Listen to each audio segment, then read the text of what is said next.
This is really about the experience and not really about numbers and definitive testing. This is about just having fun and having a comfortable ride. They ride pretty okay. I mean, they all have kind of a lot of sidewall, which helps. Better shocks and stuff like that always make them better, especially on any older car like that. You know, there's a big difference between a TR6 that is all original and one that has fresh bushings and fresh shocks and fresh tires. I think a lot of this has to do with what you want.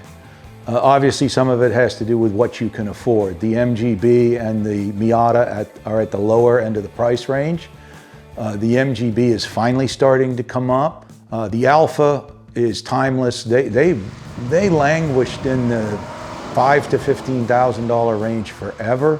The earlier ones, first the Giuliettas and then the Duettos, started going up. And as these more valuable versions of these cars get more expensive, then your next generation starts looking at, okay, what came next? I think the Miata has the youngest demographic. So those are the people who are going to want to buy those cars in 10, 20 years. There'll be a bigger market for Miatas.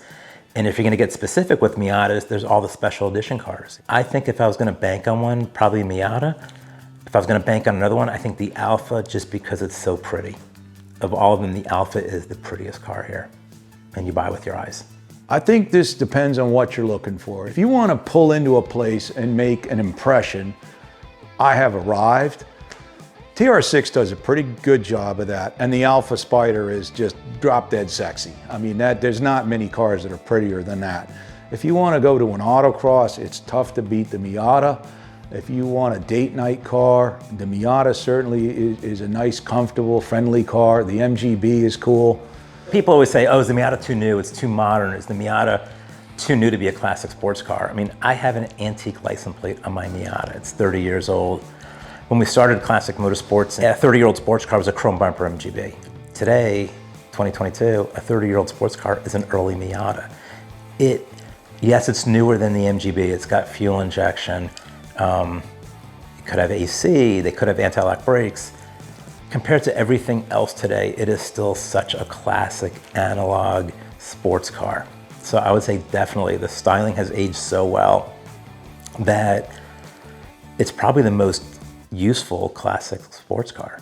Everybody said the biggest surprise was the MGB. I know MGBs, and I knew it was going to fit in this group. This one, for whatever little mojo was in it, kind of shows you like why they're so successful. Like it does work. Like, it's fun, you can kind of throw it around a little bit. No, it doesn't have the same chassis as something like a Miata, but it's alive, and just even cruising it, I don't know what speed, because I don't think the speedometer worked. It was just fun, and at the end of the day, it's all this it's really for. It's just a fun car to cruise around in. You would think the Miata would be the runaway winner here. It's a solid car, but it is not the runaway winner. It is not as probably comfortable as the Alfa.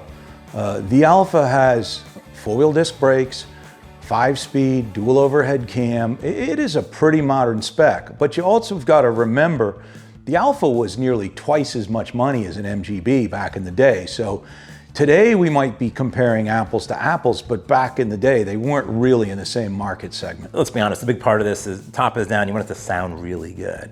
I have a Miata with a different exhaust. It sounds a little bit more lively than this one, but of what we had here today, the MGB sounded really good.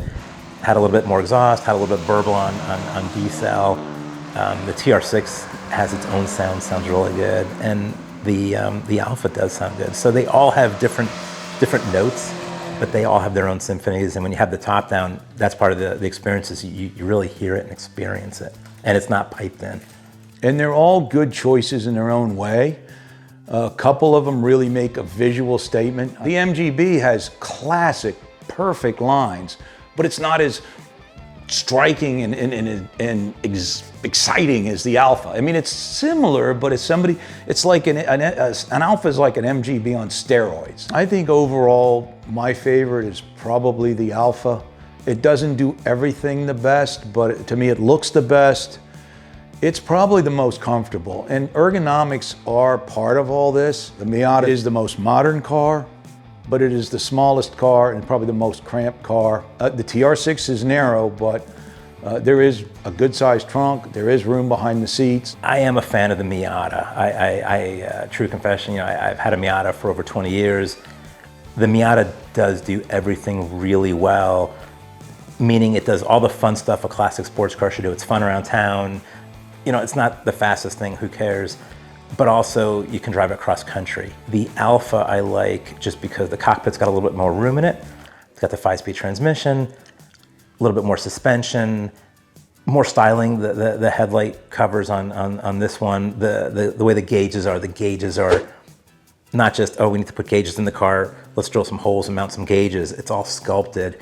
And a lot of it is what excites you, what stirs you. I mean, I can't walk by the Alfa without stopping and going, damn, that's a good looking car. The bottom line is, these are all fun cars. They're going up in value, so grab one while you can. If you like this sort of stuff, please like and subscribe to our channel and go to classicmotorsports.com, where we have tons of stuff like this. Support brands that support Classic Motorsports. Get your chemical solutions from CRC Industries. Visit crcindustries.com to learn more.